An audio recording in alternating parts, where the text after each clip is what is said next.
Good morning. This is Maine Prince, Director of Marketing and Business Development, and welcome to the Breakfast Brew Professional Development Workshop Series by Experts by Experts. Today's workshop is on strategic planning for law firms and solo practitioners. This is part one of two workshops. The companion workshop to this is business development for law firms and solo practitioners. President Dwight D. Eisenhower once said, "In preparing for battle, I have always found that plans are useless, but planning is indispensable." In your perception for your law firm, make sure that you understand that today's presentation is on how to strategize a planning process to help you succeed in the future as much as build upon your past success. It may be a daunting task to do, but it's something that is useful for time and time to come. So why a strategic plan? Formal strategy planning provides a focus and a structure to use to discuss the future of your business with your partners. It creates a plan for growth or continued success and provide management direction for employees or staff. In my view, a strategic plan is a useful to help guide decisions, but it should not be a static document. It is important that any business be adaptable to change to survive.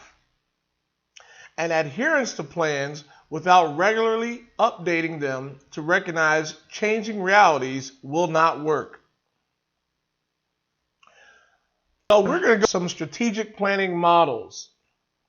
Today's models we're going to go over are the SWOT analysis, which is strengths, weaknesses, opportunities, and threats. A gap analysis approach. Porter's 5 forces model. The appreciative inquiry, or the AI approach, and no, I don't mean Allen Iverson. David Maister's fast track strategy model. And continuous decision-oriented planning. These are the models we are going to go over today to help you get a better understanding of how you can think outside the box. Maybe there's some that you're using, or maybe there's some that you'd like to use in the near future. Hopefully we can help you with a few of those. So, the SWOT analysis. This model looks at the firm's strengths, weaknesses, opportunities, and threats in an organized and deliberate way. The results of a SWOT analysis can vary. Some firms might decide the best course is to build on their strengths and follow opportunities that play to those strengths. Others might find that answer insufficient for their purposes and devise strategies designed to overcome identified weaknesses to enlarge their opportunities. A list of SWOT questions is available by anyone that sends an email following this presentation. I will give you the email address. You reach out to me, and I will send you kind of a question and answers that you can also use to help you in your planning process. Now, this can be done monthly or quarterly based on your campaign development. Now let's look at an example of a SWOT analysis.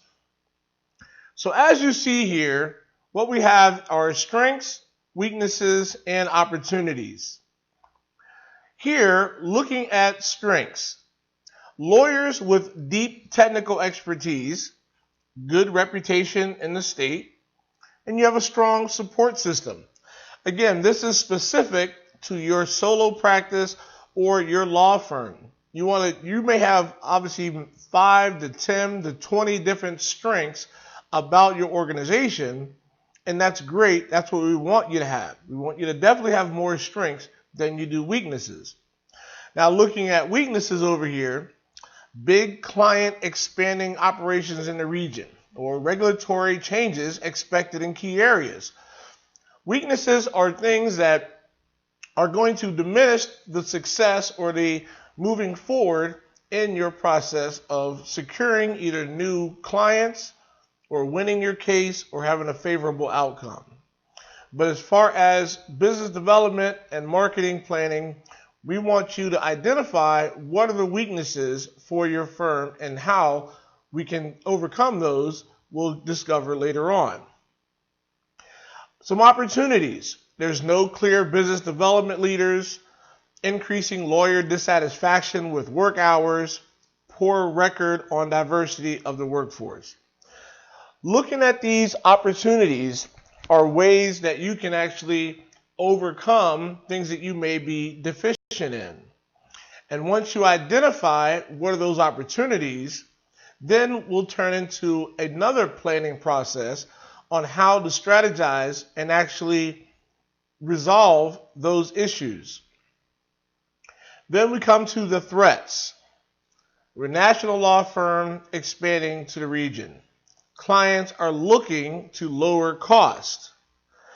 And of course, clients are pressuring for diversity. These are all samples of things that could happen in your law firm. Everyone is different, but the important thing is to identify what is the SWOT analysis for your firm. Look at the gap analysis approach. This approach asks the firm to articulate the difference between where it is as an organization and the initiation of the planning process and where it wants to be in the near future. Now, using this method, the firm will identify a set of firm objectives.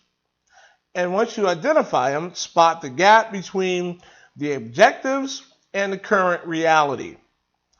And when you do that, you're going to need to articulate various options for closing the gap, and then set a course of action that organization determines will effectively align objectives and reality. Now, when you're looking at this approach, one of the key areas that you want to focus on is looking from point A to point B, from point B all the way to Z. Because eventually, each step along the way, you need to figure out where the gap lies.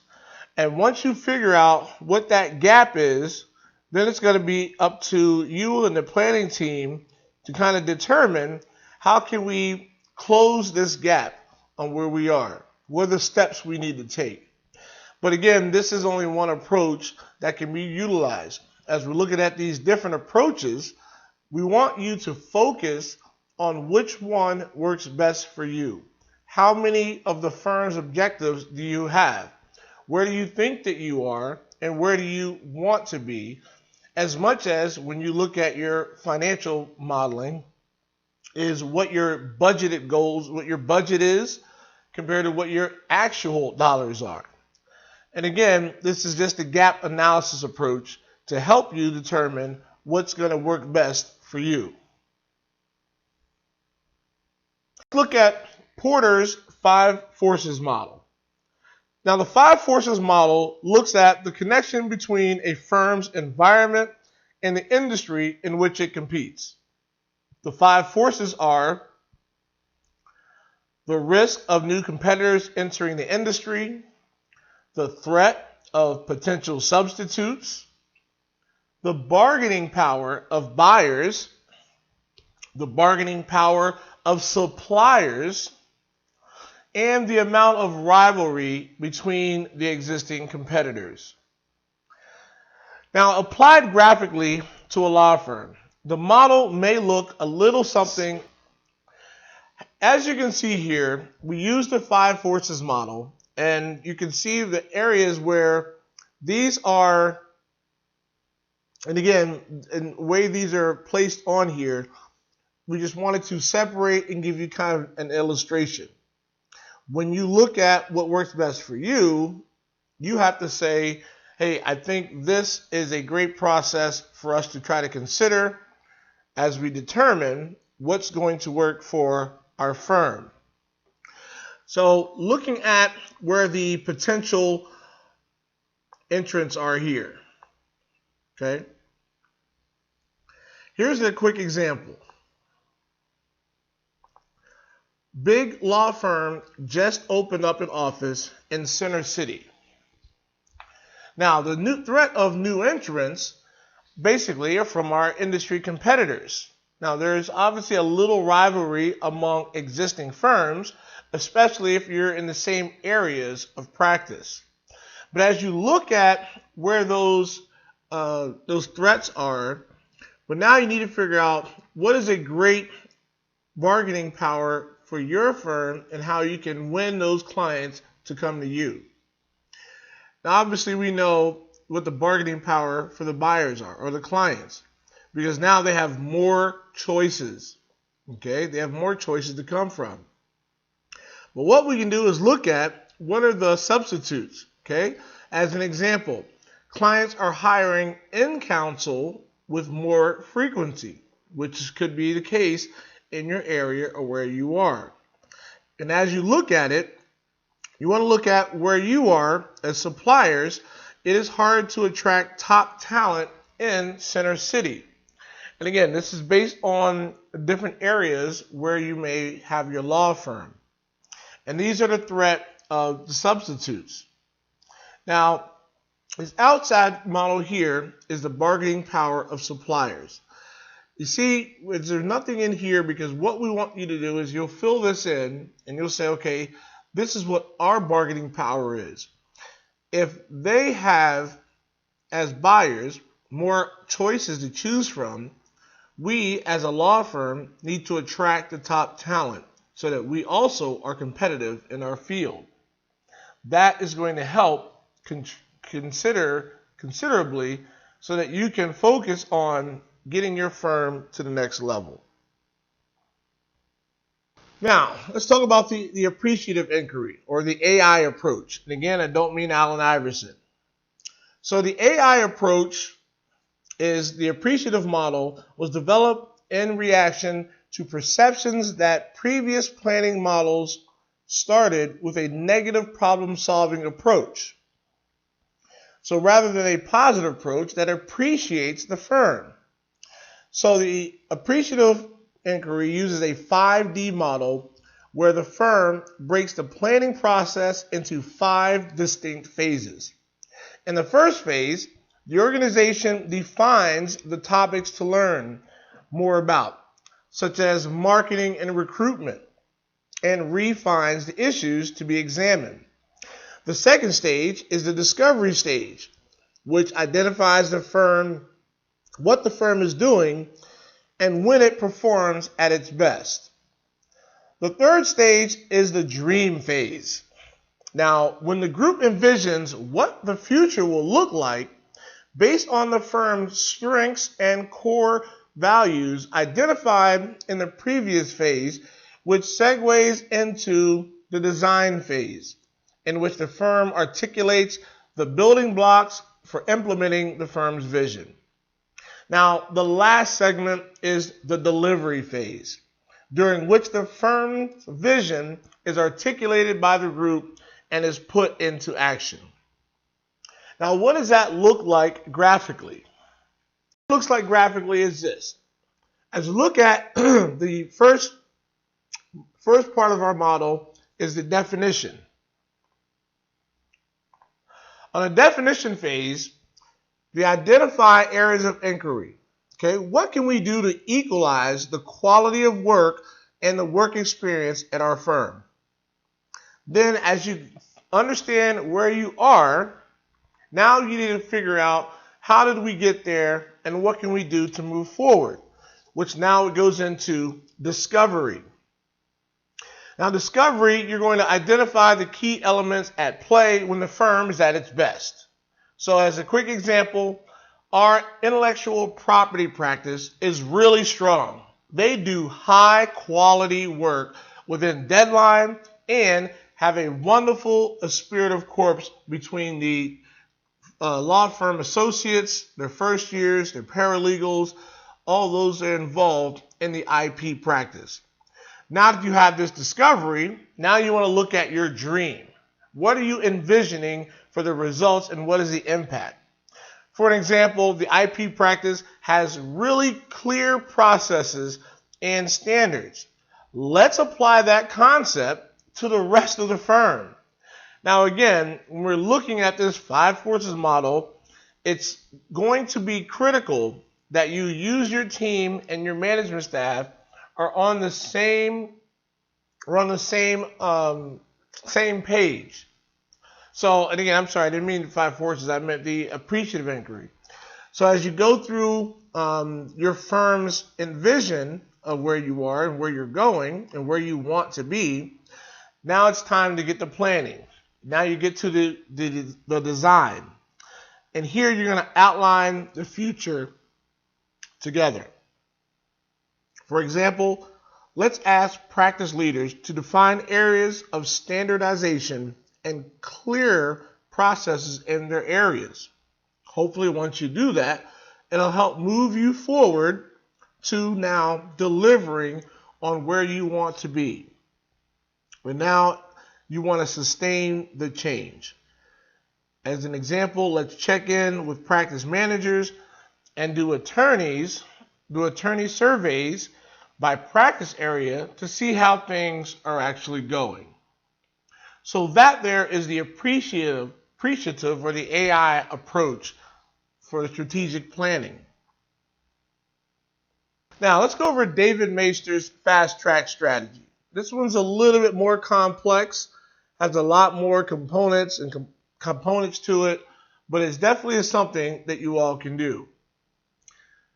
This action-oriented approach dispenses with the time it can take to articulate the goals of a law firm because it is based on theory that all professional service organizations have the same goal: raising the satisfaction of clients, increasing the skills within the organization, improving the productivity of the firm, and 4, getting better business. The aim of the process is for the participants to prepare an action plan for each goal that articulates specific proposed actions, identifies who will be accountable for each of those identified actions, and determines how much time will be spent on each activity. Now, your deadlines and how to determine the action will be complete. Now, this is how this approach would look like. Again, just taking one example to a hypothetical law firm. Now, increase skill building. This is one goal. The action, we want to create an internal attorney training program. Who's going to be responsible for that? Mary. And how many hours is that going to require? 25 hours. When do we want that due date? March 5th of 2015. Now, what is the indicator of completion? Now, again, this is one of the most important things because as you're looking at your budgeting between your planning, your current associates, or who's responsible for hourly wage, how is that value going to make sure you know that you're getting something out of that value? So getting a detailed training schedule for the year. B, survey attorneys on usefulness of the trainings at 6 months.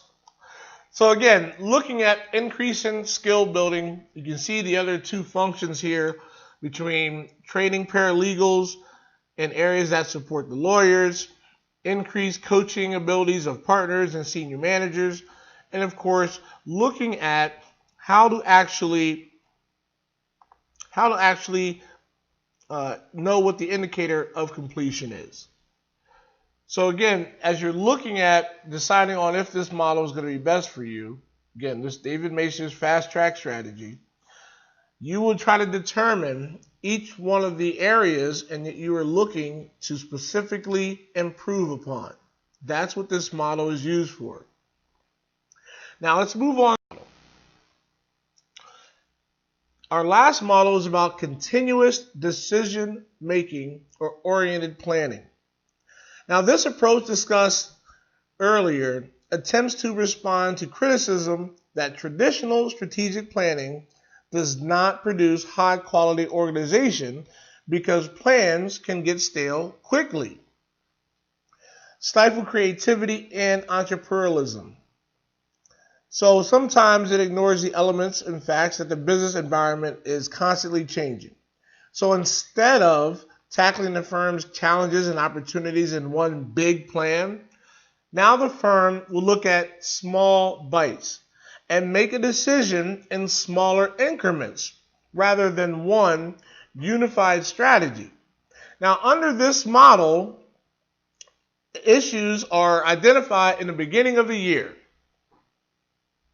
and identified teams research and prepare analysis of the options, which are then acted upon by the leadership on a regular basis.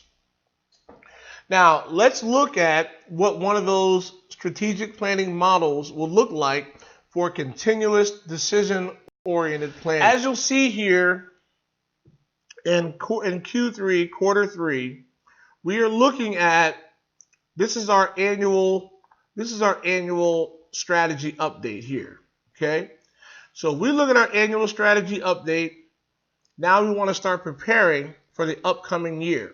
Because in that third 3 months, August, September, July, August, September, now we're starting to get ready as we're into the fall, getting ready for the winter, but we're planning for the first quarter into the new year. So that's where your task force team has to start the actual preparation and pre-planning process. And once you know what your issues are, now you'll be able to address what those issues are and how to resolve those via your managing partner, your executive committee. Now they'll make a decision about those issues as you get ready to close that gap and move in to the next issues in quarter 2 that you may have had from the previous year.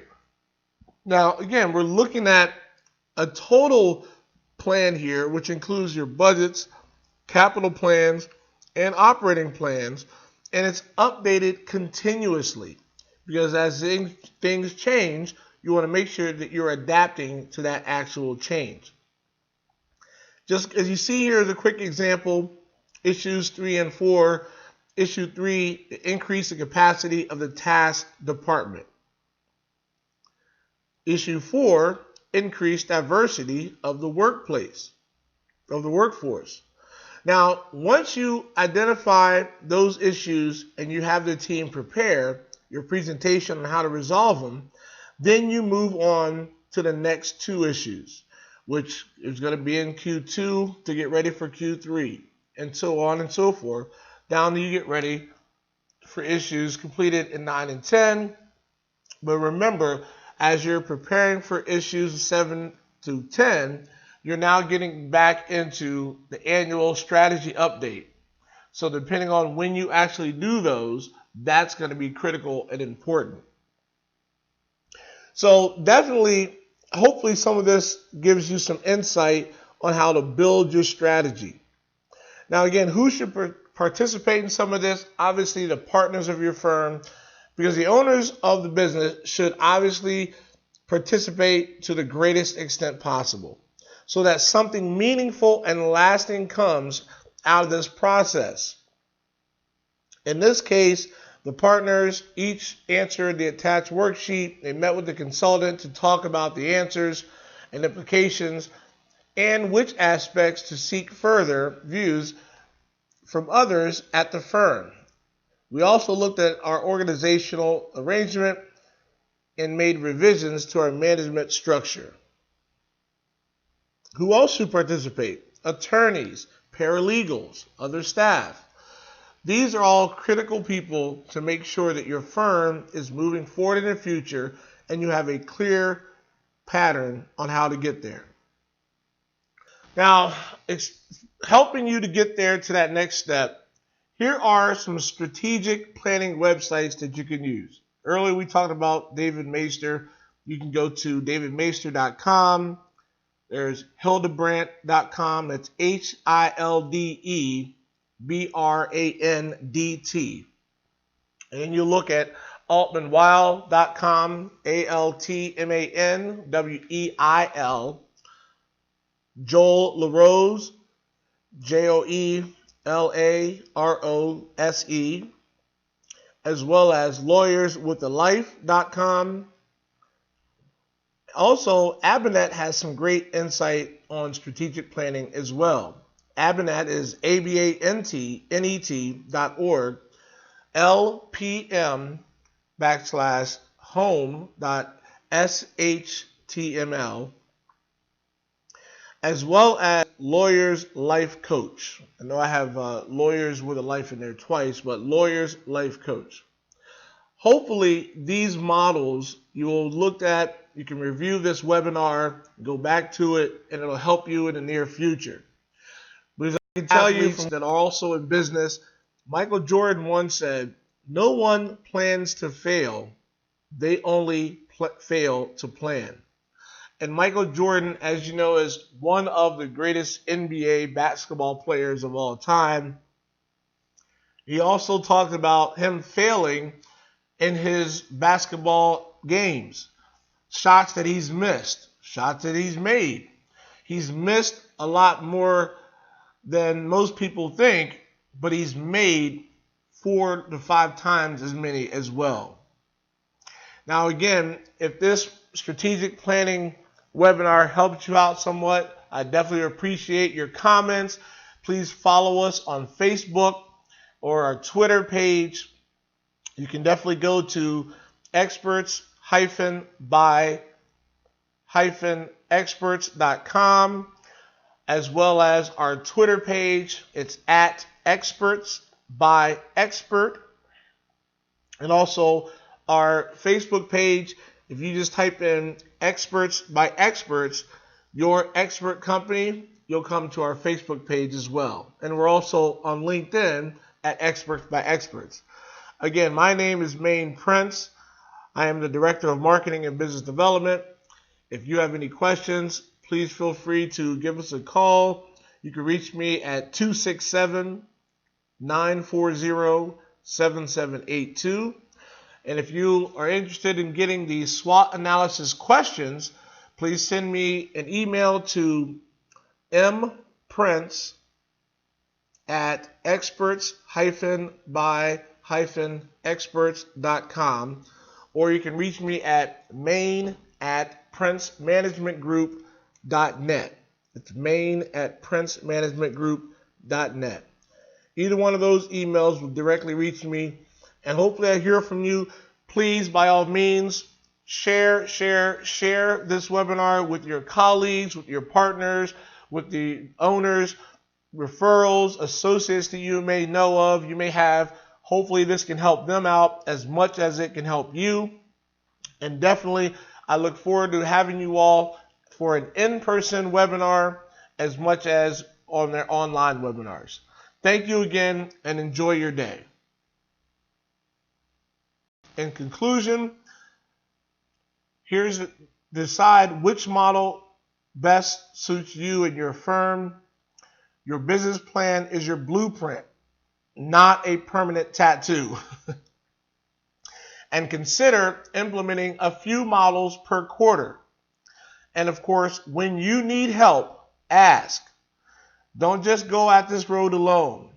There's certain things you can do, certain things you may want to do, but to take away from your firm's practice, consider the value on what you're getting when it draws you away. And helping you put together a task force, obviously we can help you through that so that you're not running through quicksand.